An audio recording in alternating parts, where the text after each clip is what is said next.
क्या लगता है तुम्हें? हो कौन तुम? तुम्हारे पास स्वर्ग का रास्ता था, फिर भी तुमने नरक का चुना। पुरी के 30 से अधिक आदमी टेबल के नीचे से 1 मीटर से अधिक लंबी स्टील की छड़ें निकालने के लिए आगे बढ़े और शिवम की ओर दौड़ पड़े। उनकी प्रत्येक गतिविधि तेज लेकिन हिंसक थी।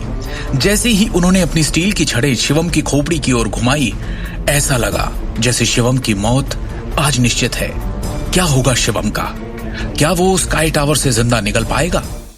एक आदमी ने उसकी ओर एक लोहे की छड़ फेंकी, पर इसके पहले कि वो शिवम को छूती, उसने उसे हवा में ही पकड़कर कांच की तरह चकनाचूर कर दिया। अगले ही पल में वो बिना किसी हिचकिचाहट के उन आदमियों की भीड़ में आगे बढ़ा। कमरे में हवा के झोंकों को भड़काते हुए शिवम उन आदमियों के इर्द गिर्द बिजली की तरह चक्कर लगाते हुए उन पर हमला करने लगा और सबको चकमा दे दिया। उसकी हरकतें इतनी तेज थी कि नंगी आंखों से केवल उसके बाद के चित्र देखे जा सकते थे। चारों ओर सिर्फ टकराने की आवाजें आ रही थी। जमीन से लोहे की छड़ों में से एक को उठाकर शिवम ने अपने रास्ते में आने वाले सभी लोगों को मारना शुरू कर दिया। अपने विरोधियों को जवाबी कार्रवाई का कोई मौका नहीं दिया। इस लड़ाई के दौरान दर्जनों लोग शिवम के शरीर पर एक खरोंच भी नहीं लगा पाए, लेकिन शिवम उन पर लगातार हमले किए जा रहा था। बोल! शिवम ने जगनपुरी को ठंडी मगर क्रोध भरी नजर से देखा। किसके कहने पर तू ये कर रहा है सब? ये पूरी अपनी सीट पर सहमा सा बैठा था। उसकी आंखों के सामने जो हुआ वो अब भी वो हजम नहीं कर पा रहा था। शायद वो विश्वास ही नहीं करना चाह रहा था कि कोई ऐसा आएगा जो उसे हिला के रख देगा।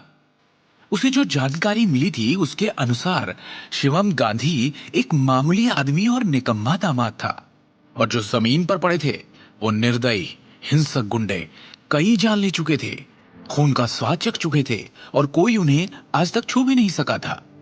इतने सालों तक अनगिनत क्षेत्रों पर विजय प्राप्त करने के बाद आज उन्हें शर्मनाक हार मिली। शिवम जैसे आदमी ने उन्हें एक पल में धूल चटा दी। इस समय पुरी को ऐसा लगा जैसे उसने अपने पैर के अंगूठे को लोहे की प्लेट के नीचे दबा दिया हो।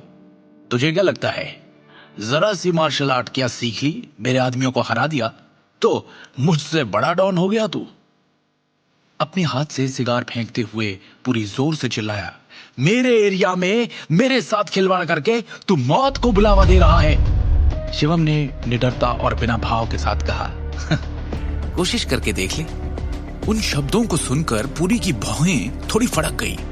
जबकि वो कई सालों से अंडरवर्ल्ड पर राज कर रहा था, पर कभी किसी ऐसे व्यक्ति से नहीं मिला था जिसने बंदूकों का सामना करते हुए इतनी निडरता से जवाब दिया हो। ऐसा है तो तेरी इच्छा पूरी किए देता हूं। पुरी ने यह कहकर क्रूरता से अपने दांत पीस लिए और बिना किसी हिचकिचाहट के ट्रिगर खींच दिया। गोली चलने की आवाज हवा में गूंजी। ठंडी स्टील बैरल से चमचमाती बुलेट धुएं के गुबार के साथ तेजी से शिवम की दिशा में निकली। पर हैरानी की बात यह थी कि गोली के आवाज के साथ ही डरने के बजाय शिवम ने अचानक अपने भावहीन चेहरे पर एक खतरनाक मुस्कान प्रकट की। उसने एक हरकत की और पल भर में ही अपनी जगह से गायब हो गया, अपने पीछे केवल एक छवि छोड़कर। नतीजतन शॉट अपने लक्ष्य से चूक गया। ये पुरी के विश्वास से परे था। वो भौचक्का रह गया। पलक झपकते ही शिवम अचानक एक भूत की तरह पुरी की तरफ आ गया था। शिवम ने पुरी का ऐसा हाल किया था कि उसका गुलाबी चेहरा पीला पड़ चुका था। उसने सपने में भी नहीं सोचा था कि उसके आदमी तो दूर, शिवम उसकी गोली तक को चकमा दे देगा, वो भी इतनी फुर्ती के साथ। इतना ही नहीं, शिवम ने उसे निशस्त्र भी कर दिया था। शिवम खतरनाक तरीके से धीरे धीरे पुरी की ओर चलने लगा। क्या चाहते हो? मेरे करीब मत आओ। पुरी ने गिड़गिड़ाते हुए जैसे ही चिल्लाकर ये कहा, उसकी आंखों में ऐसा खौफ दिखा जैसे उसके सामने इंसान नहीं शैतान चल कर आ रहा हो। गलत मत समझो शिवम भाई, मेरा तो तुम्हें मारने का कोई इरादा नहीं था। कसम से मैं तो बस चेतावनी देना चाहता था।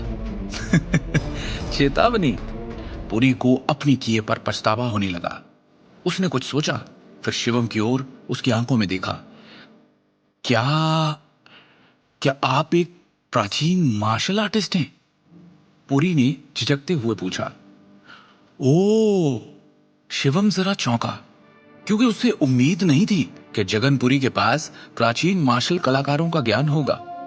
तुम प्राचीन मार्शल कलाकारों के बारे में भी जानते हो? आगे की कहानी जानने के लिए देखिए अगला एपिसोड सिर्फ पॉकेट एफएम के यूट्यूब चैनल पर, और शिवम द हिडन वॉरियर के सारे एपिसोड्स को सुनने के लिए डिस्क्रिप्शन में दी लिंक से डाउनलोड करें पॉकेट एफएम ऐप।